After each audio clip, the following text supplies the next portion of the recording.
This is our third problem from our first workshop. This problem deals with a non-interest-bearing note receivable. We're going to be looking at the initial recording and measurement of this note that was exchanged as part of a sales transaction. We're then going to look at the adjusting journal entry that needs to be made at the end of the period, and then finally the accounting for the collection on the note. In our problem, we're told that in March, the end of March, this company sold merchandise to a customer for $80,000. There is a non-interest-bearing note that was exchanged in the form of payment. So the company has a receivable. Unlike a regular accounts receivable, this one is not going to be due for almost exactly 1 year. When you have this type of situation, GAAP requires that even though the note is non-interest-bearing, that we impute an interest rate. We're going to talk about this more in Intermediate 3, how we come about determining this rate. In this problem, we're going to be given that the interest rate that's going to be imputed is this 6% discount rate. The discount rate is the interest that is going to be applied to a non-interest or below market interest note. Right, so let's record on a sales transaction. In a sales transaction, a company is going to receive some type of asset. In this case, it's not going to be cash, so we have a choice between accounts receivable, following are not asset accounts, or note receivable. Again, typically an accounts receivable is a short-term extension of credit. This is for a year, so it's a longer term. So we're going to say that the note receivable is a more appropriate classification, since this is part of a revenue transaction. The company will recognize some sales revenue. Let's do our initial measurement for both the note and the sales revenue. The value of the note that we're going to debit is going to be equal to the face amount of the note, and that's $80,000. However, our measurement for the revenue, the credit, will not be for the full amount. Instead, we're going to discount the amount.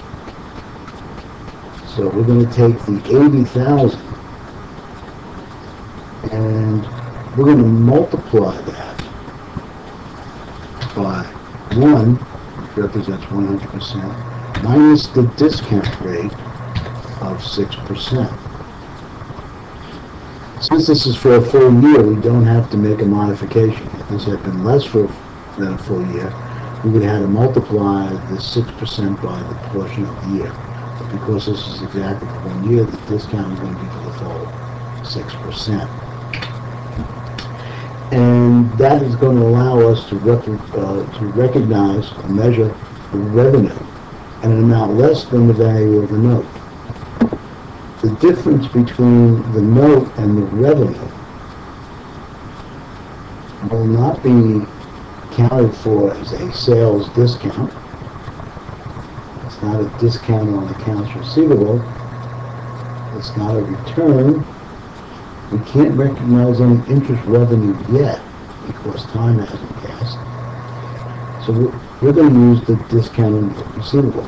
You recall the discounted note receivable is a contra asset account. It is contra to our notes receivable. So we're going to take the note minus the amount of sales revenue, and that is going to be our discount on notes receivable.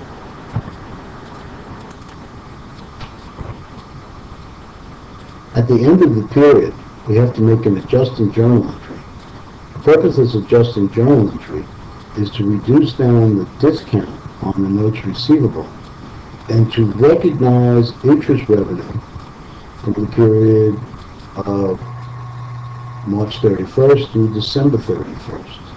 The difference between the note receivable and the sales revenue, or the amount of the discount, represents future interest revenue on the initial measurement. So now we're going to recognize some of that interest revenue because time has passed.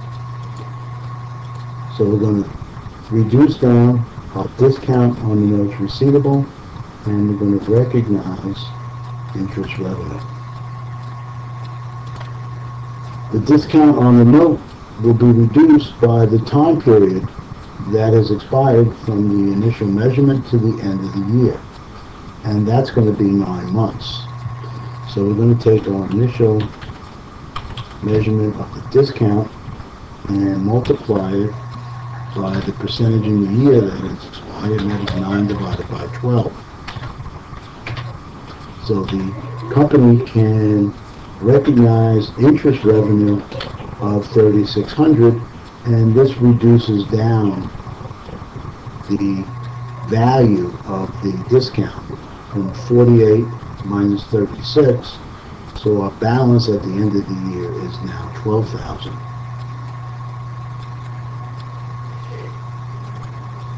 On March 31st, we're going to collect on the note, so we're going to receive cash.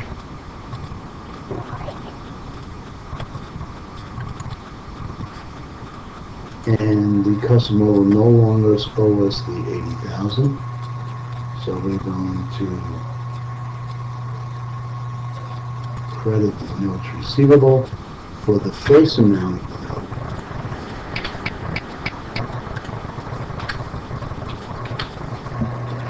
Now that the note has been collected, we no longer have the discount, so we're going to recognize the remaining interest revenue from this transaction. So we are going to debit or reduce the discount on notes receivable for the remaining amount. We initially measured it at $4,800. We recognize $3,600 in 2013, which means we're going to bring the balance down to zero with a debit of $1,200. We'll recognize the equal amount of interest revenue, and we have made our journal entry for the collection on the note. To determine the effective interest rate for the 12 months, we're going to take the interest that we calculated, the $4,800, and we're going to divide it by the sales price, not the face of the note. And the interest is based on the face amount of the note. The effective interest for this sales transaction is based on the selling price and not the value of the notes receivable. So let's take the interest divided by the selling price, and that will be our effective interest rate, which is 6.38.